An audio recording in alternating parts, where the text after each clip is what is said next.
right, let's talk about that. And to do that, I'm joined by Karen Pittel. She's an economist with the Ifo Institute. Ms. Pittel, thanks for coming in today. Tell me, what do you think? Is Portugal going to be the next country to ask for a bailout?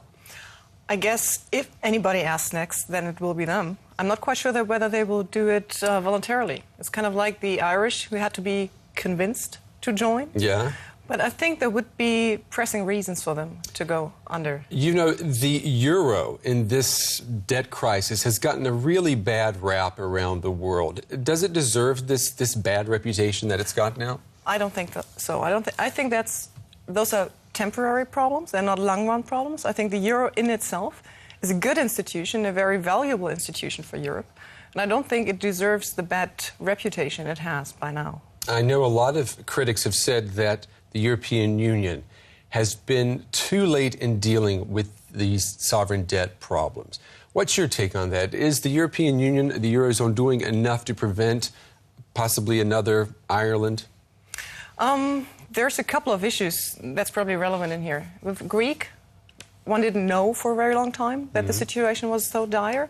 Then with Ireland, they were hoping to do it themselves, and the country itself is not that bad. I mean, the economy is not too bad. Right. I mean, it's just the real banks. estate, the banks. With Portugal, they kind of had to see it coming. I mean, they might be a little late in there. Well, maybe we'll be talking about the next Portugal disaster next time we talk with you. Stay with us, Ms. Pittel. We got some other questions we want to ask you in just a few seconds. Well, you know, in a few days, the UN's climate conference begins in Cancun, Mexico. It's hard to believe that almost a year has passed since the disappointment summit in Copenhagen last December.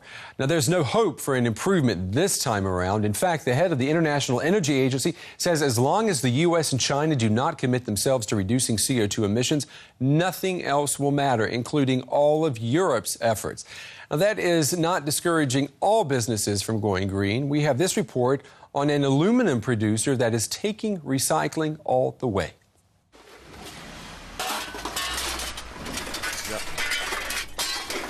This metal is left over from manufacturing cars. There are 3,000 tons of aluminum scraps here. Martin Ifet says this pile of waste is worth around 5 million euros. I don't like it that so many pieces still fall through the cracks. I'm trying to figure out a better solution. This aluminum is valuable because it's almost 100% recyclable. You could use it to make an engine block the first time round, then another engine block in its second life, and again the 10th time round. The quality of aluminium doesn't deteriorate after all those rounds of recycling either.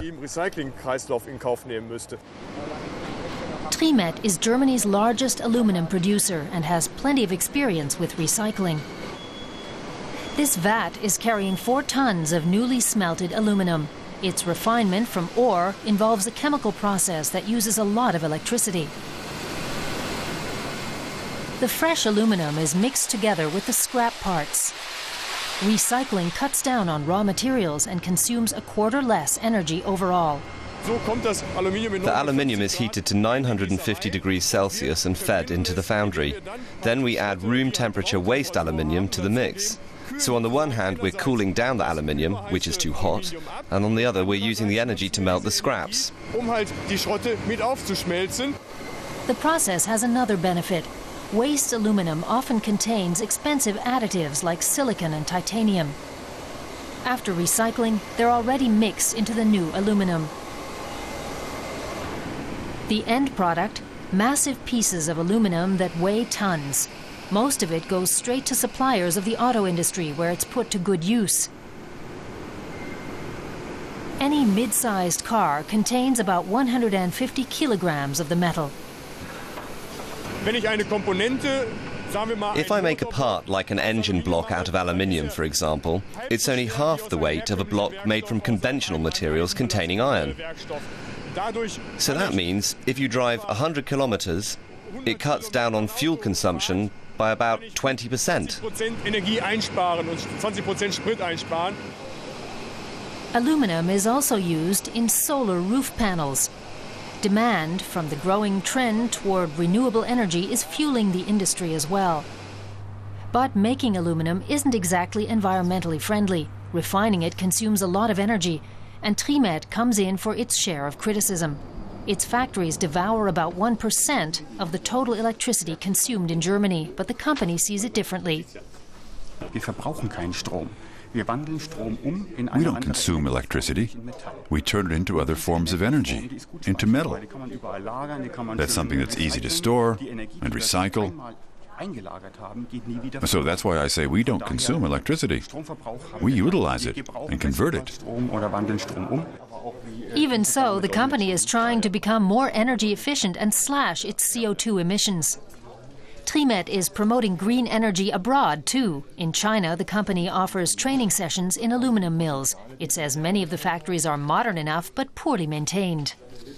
If you look at energy production in China, it comes almost exclusively from coal-fired power plants. So the energy production for their aluminum mills produces far higher CO2 emissions than ours do. But it's not smooth sailing in Germany either. Martin Iffert is highly critical of the soaring electricity prices here. He thinks they stifle German companies' chances to compete on an international stage. In other countries, aluminum can be produced at a much cheaper rate. Saving energy is one of our top priorities. We try to save every milliwatt hour of energy we can. But there are physical limits to what we can do. Continually raising electricity prices as an incentive for firms to save energy only works up to a point. Trimet must put up with a dent in profits due to high electricity prices, since large amounts of it are necessary to produce the metal. But at least the company is now also cashing in on the booming aluminum recycling industry. All right, let's bring back in Karen Pittel from the Ifo Institute. You know, Ms. Pittel, we just saw an example of a company trying to make a difference. But when you consider how much pollution, how much CO2 China and the U.S. make right now, does it really make a difference when a company like this tries? It might not make the difference in terms of stopping climate change. But it's, of course, important to develop technologies that will help us also to need less fossil fuels. Once we accomplish having a global treaty to reduce CO2 emissions, we need those new technologies in order to be able to still produce without using so much energy. I mean, you are such an optimist here. Let me read to you what the International Energy Agency said this week in an interview. The director: we estimate extending Europe's plan to cut emissions from 20 to 30% would roughly equal China's 2-week gas output. 2 weeks. Europe cannot make a difference here, can it?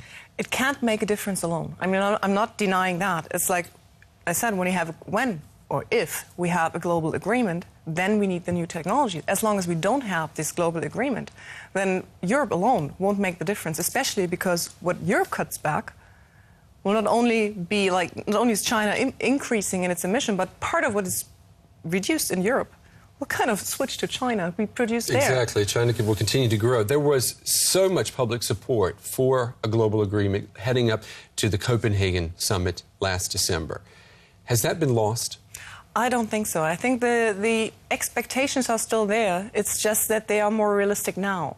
That you don't go there and think you can change everything or accomplish everything in 2 weeks. It takes more time, and people sit down now at the table. They're more realistic. They know it will take more time. I've heard the word of the magic bullet that it's not going to happen. It's a step-by-step process. But, I mean, the goal has to be to get everybody into the boat. I mean, we've had now 11 months since Copenhagen. Yep. Now we're going into Cancun. Realistically, what can we expect from that conference? That's the difference between what I hope and what I expect. Yeah, let's take hope off the table here. What do you really expect? So. Yeah, no hope today. I'm expecting that people will, they will get closer, but they won't be able. I mean, that's my sad prediction. It won't be able to complete a binding agreement at that conference. I hope that positions get closer, but I don't think there will be a binding agreement. Let's hope that history will prove me wrong. Let's hope so, too. Maybe we can bring you back in 2011 and talk about an agreement. And tell me why I was wrong. Exactly. I mean, it would be great to come back. I hope we can do that, Ms. Pittel. Ms. Pittel, thank you very much for coming in and talking with us today. Thank you very much for having me.